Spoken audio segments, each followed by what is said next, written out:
இது திருப்பூரில் உள்ள காதர்பேட்டை மார்க்கெட்டோட பார்ட் 2 வீடியோ.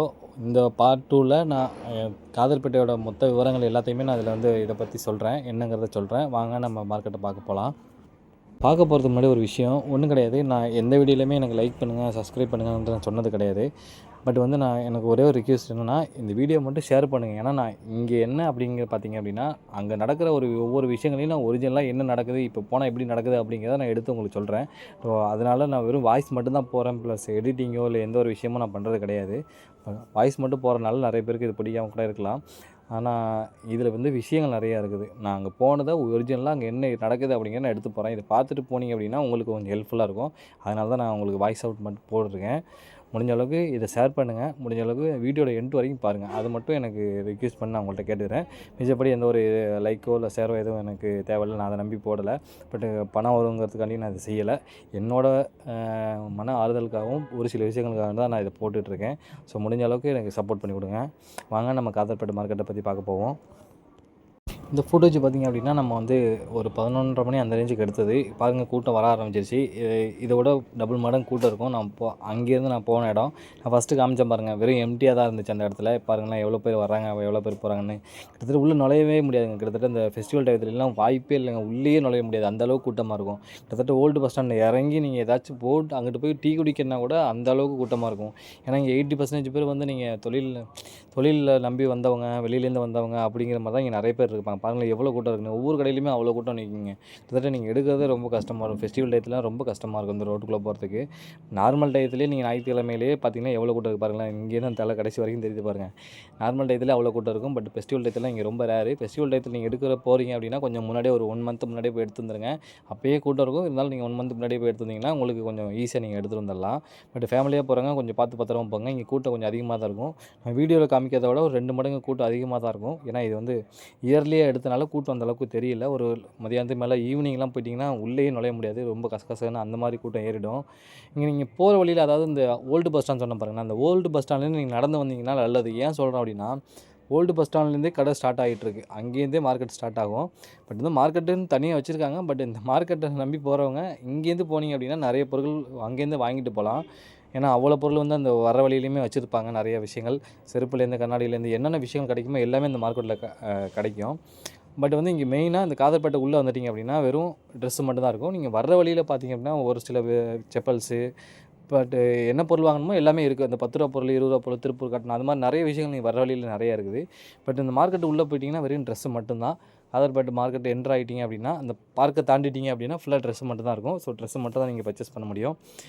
எனக்கு தெரிஞ்சு நான் என்னோடய அனுபவத்தில் சொல்கிற வரைக்கும் இங்கே வந்து ஒரு 100, 150 ரூபா அந்த ரேஞ்சுக்குள்ளே எடுக்கிறவங்க, இங்கே வெளிலேருந்து எக்ஸ்பெக்ட் பண்ணுறவங்க என்னென்னா, திருப்பூர் பனியன் மார்க்கெட்டு ரொம்ப கம்மிப்பா, 10 ரூபா, 5 ரூபாய்க்கு, 15 ரூபாய்க்கு எடுக்கலாம் அப்படிங்கிற மாதிரி நீங்கள் வந்துடுறீங்க. கண்டிப்பாக அப்படி ஒரு கிடையாது. இங்கே குவாலிட்டிக்கு தகுந்தபடி தான் ரேட் இருக்கும். நீங்கள் நினைக்கிற மாதிரிலாம் இங்கே கிடையாது. நிறைய கடைகள் இருக்குது, நான் இல்லைலாம் சொல்லலை. ஏகப்பட்ட கடைகள் இருக்குது. பட் நீங்கள் 100 ரூபாய்க்குள்ளே வாங்குறீங்க அப்படின்னா கண்டிப்பாக அது ரீயூஸ் ப்ராடக்ட் தான். கண்டிப்பாக அது வந்து ஒரிஜினல் கிடையாது, ரீயூஸ் ப்ராடக்ட் தான். ஆல்ரெடி யூஸ் பண்ணதை அவங்க வந்து கலர் போட்டு முக்கிய எடுத்து ரெடி பண்ணி கொண்டாந்து வைக்கிறது தான் இந்த ரீயூஸ் ப்ராடக்ட்டு. 100 ரூபாய்க்கு மேலே வாங்குறீங்க அப்படின்னா இதெல்லாம் வந்து வெளியில் சொல்லக்கூடாது. பட் இருந்தாலும் நான் என்னோடய இதுக்காக நான் சொல்கிறேன். நிறைய விஷயங்கள் இருக்குது அதுக்குள்ளே. 150 ரூபாய்க்குள்ளே வாங்குறீங்க அப்படின்னா அதில் வந்து ஒரு சில விஷயங்கள் இருக்கும். அதாவது அது அடாஸ் பீஸ் அப்படிம்பாங்க. அது அங்கே உள்ள மக்களுக்கு நல்லா தெரியும். அடாஸ் பீஸ் அப்படிங்கிறது என்னன்னு தெரியும். நான் அதை விவரமாக சொல்ல விரும்பலை. அதுவும் ஒரு சில விஷயங்கள் இருக்குது. ஒரு 150 ரூபாய்க்கு மேலே எடுக்கிறீங்க அப்படின்னா ஒரு சில விஷயம் நல்லாயிருக்கும், ஒரிஜினலாக கிடைக்கும். பட் வந்து நீங்கள் வந்து ரொம்ப கம்மியாக எதிர்பார்த்து இங்கே வராதிங்க. ஏன்னா வந்து இங்கே உள்ள ட்ரெஸ்ஸு வந்து மெட்டீரியலுக்கு தகுந்தபடி தான் காசு. நீங்கள் மெட்டீரியல் செக் பண்ணி எடுத்துங்க. நான் எந்த கடையுமே நான் ரெக்கமெண்ட் பண்ணல இந்த வீடியோவில். ஏன் அப்படின்னா, ஏன்னா ஒவ்வொரு கடையிலையுமே ஒவ்வொரு மாதிரி வச்சுருக்காங்க, ஒவ்வொரு ரேட்டில் வச்சுருக்காங்க. இந்த கடையில் 100 ரூபா உள்ளது அந்த கடையில் 200 சொல்கிறாங்க. சேம் ப்ராடக்ட் அது மாதிரி தான் இருக்குது.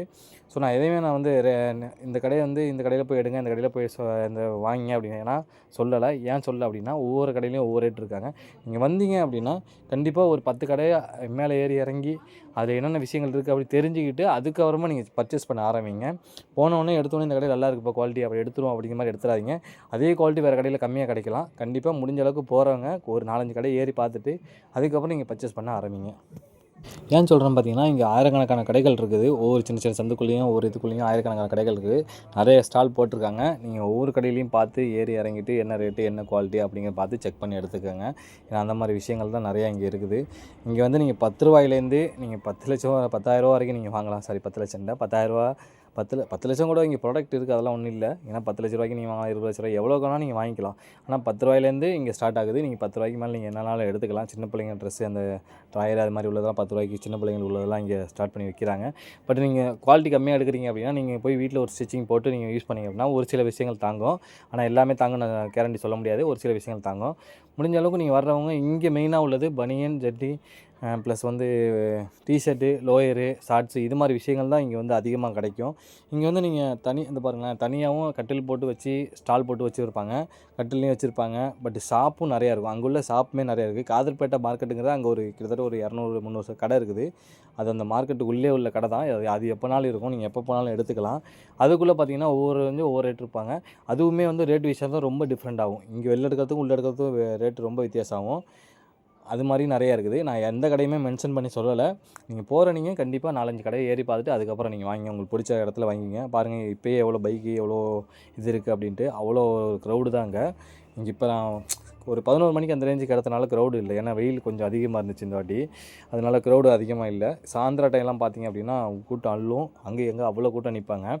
பட் இங்கே குவாலிட்டியான விஷயங்களும் இருக்குது, குவாலிட்டி கம்மியான விஷயங்களும் இருக்கும். நீங்கள் தேடினா தான் கண்டுபிடிச்சி எடுத்துக்கலாம். முடிஞ்ச அளவுக்கு போகிறவங்க ஒரு இயர்லியாகவே போய்ட்டு வந்துடுங்க. அப்படி இல்லைனா ஈவினிங் ஒரு 4 o'clock மேலே போங்க. சூப்பராக இருக்கும் பார்க்குறதுக்கு. கூட்டமாகவும் இருக்கும். ரெண்டாவது எங்கெங்கே என்னென்ன பண்ணுறாங்க அப்படின்னா தெரிஞ்சுக்கலாம். ஏன்னா வெயில் அந்தளவுக்கு அடிக்காது. இங்கே சாப்பிட்றதுக்கும் ஒரு சில கடைகள் இருக்குது. ஆனால் இங்கே சாப்பிட்ற விஷயங்கள் வந்து நிறைய இல்லை இந்த இடத்துல சரௌண்டிங்கில். முடிஞ்ச அளவுக்கு நீங்கள் சாப்பிட்னா சாப்பிட்டே வந்துடுங்க. ஏன்னா கொஞ்சம் தூரம் போனால் தான் சாப்பிட்ற மாதிரி இருக்குது. ரெஸ்ட் ரூம் வசதியும் ஒரு சில இடத்துல தான் இருக்குது. ஒரு இடத்துல 2 இடத்துல தான் இருக்குது. அது நீங்கள் பார்த்துங்க, செக் பண்ணிங்க. முடிஞ்ச அளவுக்கு வர்றவங்க எல்லாமே அங்கேயே ரெடி ஆகிட்டு வாங்க. இங்கே உள்ள பொருளை வாங்குறதுக்கு நல்லபடியாக வாங்கிட்டு நல்லபடியாக போங்க. இந்த மார்க்கெட்டை பொறுத்த வரைக்கும் என்ன ஸ்பெஷல் பார்த்தீங்கன்னா, இங்கே A to Z கிடைக்கும். பனியன், டிஷர்ட்டு, லோயரு, ஷார்ட்ஸு, அப்புறம் இன்னர்ஸ் இது மாதிரி விஷயங்கள் எல்லாமே A to Z இங்கே கிடைக்கும். பட் பிராண்டு பார்த்தீங்க அப்படின்னா பிராண்டு வைஸ் இங்கே வந்து அதிகமாக கிடைக்காது. அது வந்து நீங்கள் வெளியில் வாங்கிக்கலாம். திருப்பூருக்குள்ளே தான் இருக்குது. ஆனால் பட் வந்து இந்த மார்க்கெட்டுக்குள்ளே அதிகமாக இருக்காது. இங்கே உள்ள அவங்களோட ஓன் பிராண்டு ஒரு சில விஷயங்களை வந்து விற்பாங்க. அதுவுமே ஓரளவு நல்லா தான் இருக்கும். முடிஞ்ச அளவுக்கு இந்த வியாபாரம் பண்ணுறவங்க இது வந்து நிறைய பேர் வந்து வாங்கிட்டு போகிறாங்க. திருப்பூருங்கிறது இந்த மார்க்கெட் தான். ஆனால் நிறைய விஷயங்கள் வெளியே திருப்பூருக்குள்ளே இருக்குது, அடங்கியிருக்கு. அது வந்து ஒவ்வொரு ஏரியாக்குள்ளேயும் சின்ன சின்ன விஷயங்களுக்குள்ளேயும் உள்ளே அடங்கியிருக்கு. அது எல்லாம் எடுத்து போடணுன்னா தனித்தனியாக போடணும். நிறைய கார்மெண்ட்ஸ் இருக்குது, நிறைய விஷயங்கள் இங்கே இருக்குது. இந்த மார்க்கெட்டுக்குள்ளே நீங்கள் மொத்தமாக வேணுங்கிறவங்க நீங்கள் அன்னன்னைக்கு யூஸுக்கு நீங்கள் வாங்கிக்கலாம். இங்கேயுமே 80% பேர் வந்து ஹிந்திக்காரங்க தான். இங்கே விற்கிறவங்களே எல்லாருமே ஹிந்தியில் தான் சொல்லுவாங்க. ஃபஸ்ட்டு ஹிந்தியில் சொல்லிட்டு தான் அப்புறம் வந்து இங்கே தமிழுக்கு வருவாங்க. 50 ரூபீஸ் 30 ரூபி அப்படின்ட்டு ஹிந்தியில் சொல்லிட்டு தான் அடுத்து தமிழுக்கே வருவாங்க. ஸோ முடிஞ்ச அளவுக்கு நீங்கள் ஏர்லியாகவே போயிட்டு எல்லாத்தையும் வாங்கிங்க. அப்படி இல்லைனா ஈவினிங் 4:30க்கு மேலே போவாங்க. ஏன்னா வெயில் அதிகமாக இருக்குது இப்போதைக்கு. ஓரளவுக்கு நீங்கள் ஒரு 4-5 கடை ஏறி இறங்கி பார்த்துட்டு ஓரளவு ஒரு பேரம் பேசி நீங்கள் வாங்கிக்கலாம். பட் ரொம்ப அளவுக்கு பேசாதீங்க. அவங்களுக்கும் வாடகை ஒரு சில விஷயங்கள் நிறைய விஷயங்கள் கஷ்டங்கள் இருக்குது. உங்கள் மனசாட்சிக்கு தகுந்தபடி நீங்கள் பேரம் பேசி இந்த உள்ள பொருளை வாங்கிங்க. கண்டிப்பாக இங்கே ட்ரெஸ்ஸுக்கு ஒரு நல்ல ஒரு மார்க்கெட் தான் இது. பனியன் டிஷர்ட்டுக்கு ஒரு சூப்பரான மார்க்கெட்டுன்னு சொல்லலாம். ஓகே மக்களே, இங்கே உள்ள நீங்கள் ட்ரெஸ்லாம் வாங்கிட்டு நீங்கள் பார்சல் போடனாலும் போட்டு வரலாம். இல்லை அவங்கள்ட்ட சொன்னாலும் அவங்க பார்சல் போட்டு விட்ருவாங்க. இல்லை கையில் எடுத்துனாலும் நீங்கள் எடுத்துகிட்டு வரலாம்.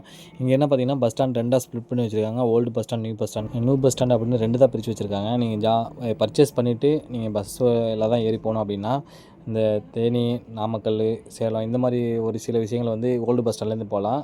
நாகப்பட்டினம், மயிலாடுதுறை, சிதம்பரம் இந்த மாதிரி லைனுக்கெலாம் பார்த்திங்க அப்படின்னா உங்களுக்கு இது போய் தான் போகணும். புது பஸ் ஸ்டாண்ட் போய் தான் போகணும். இங்கேருந்து பழைய பஸ் ஸ்டாண்டு புது பஸ் ஸ்டாண்ட் போய் தான் போகணும்.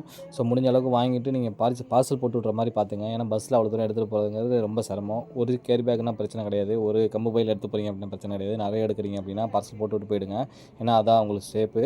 முடிஞ்ச அளவுக்கு இங்கே பர்ச்சேஸ் பண்ணிட்டு நல்லா சேஃபாக போங்க. ஏன்னா இங்கே கூட்டம் அதிகம். நீங்கள் வர்ற பொருளை பத்திரமா பார்த்துங்க. ஓகே மக்களே, இங்கே பர்ச்சேஸ் பண்ண போகிறீங்க அப்படின்னா உங்கள் பொருள், உங்கள் குழந்தைங்கள் இவங்களெல்லாம் பத்திரமா பார்த்துட்டு கரெக்டாக பர்ச்சேஸ் பண்ணிட்டு வீட்டுக்கு பத்திரமா போங்க. ஓகே மக்களே, நெக்ஸ்ட் வீடியோவில் சந்திப்போம்.